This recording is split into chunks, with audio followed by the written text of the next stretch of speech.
or not? Hawk, if I said Saquon Barkley is going to rush for 150 yards against Kansas City, believe it or not? I'm going to go not. 150 is a lot. Come on, Chiefs. Have some pride. Don't let that man stomp all over you like that in front of the entire world. I do think they're going to devote a lot of attention to Saquon. It's going to force the Philadelphia Eagles offense to beat them in another way, which is the right strategy. We'll see what Spags has up his sleeve. All right, we'll talk about that other way in a minute. Meanwhile, Neek, if I said Travis Kelce is going to be the Super Bowl MVP, you believe it or not? Not. I mean, as good as Travis Kelce likely can play and does play in the playoffs, if he has a lot of yards and a lot of touchdowns, you know who else has a lot of yards and a lot of touchdowns? Patrick Mahomes, the guy who wins MVP every time they're in the Super Bowl.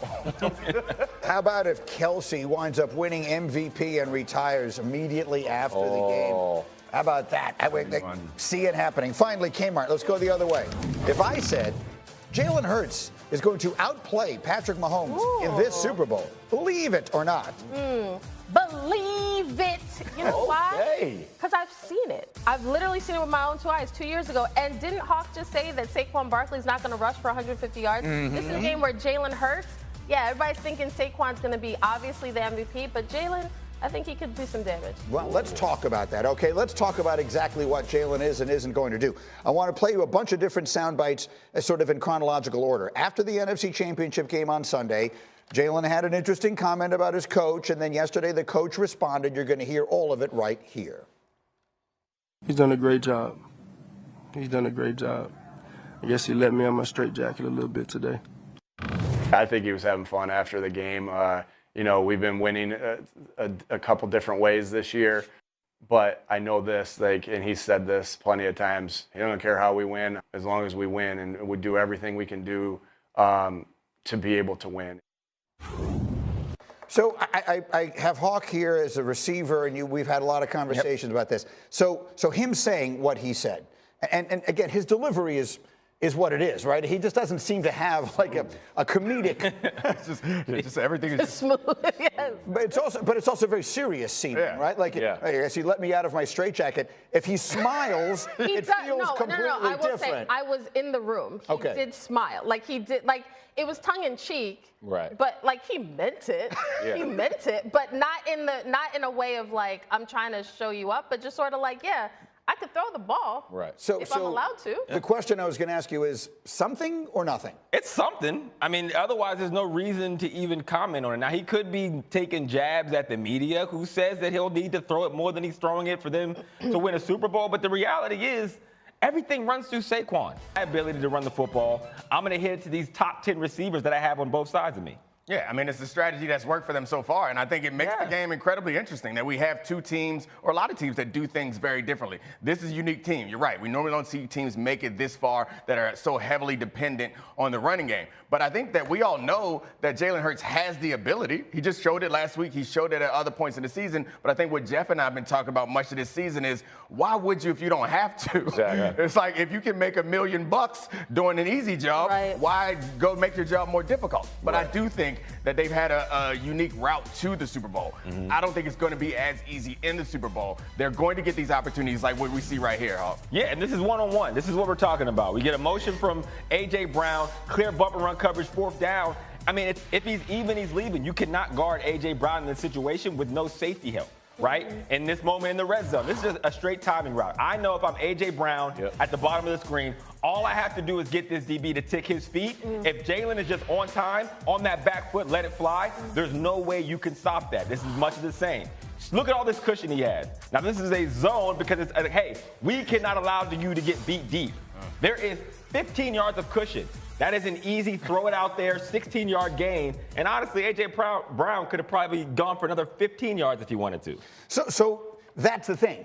The reason that we always say you have to pass the ball, the reason teams don't run the ball to win is because they generally can't, because they don't have the offensive line that the Eagles do, and they don't have the running back that the Eagles do. If every team had this, they would all do this because it is safer and easier than the other side of it. The problem is, and Jeff, you know this to at least some degree, is that everyone kind of wants to feel like the star. And Absolutely. like everyone can't be Saquon Barkley in this circumstance. And so when I hear a little bit of that, I do understand. It's not, I don't mean it critically, while there might be a little bit of, hey, you know, I'm pretty good too. I led this team to the Super Bowl without Saquon Barkley once upon a time. And A.J. Brown, well, I'm reading a book, but I could be out there doing this all the time if I wanted to. Like, I get where that won't always be the easiest. Yeah, way. the problem in an NFL locker room is that everybody's really good, and they know, and especially A.J. Brown, where he's one of our top receivers in our game, and Jalen Hurts, this is his second Super Bowl in 3 years.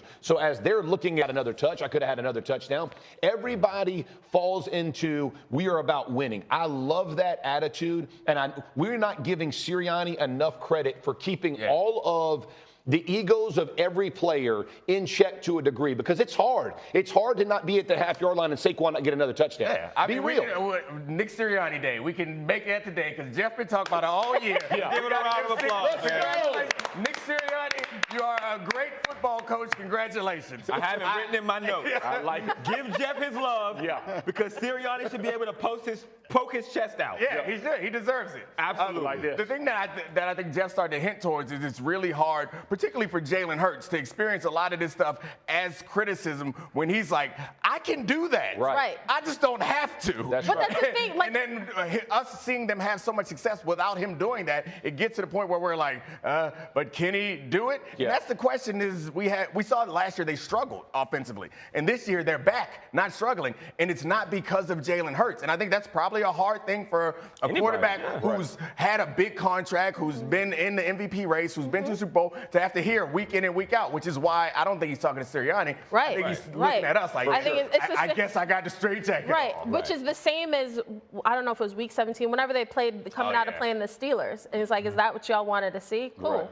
Because Jalen understands exactly who he is. I think it's the narrative surrounding him has always sort of been like, he's good, nah, he's not great. Right. It feels like quarterbacks get credit for doing what they're asked to do.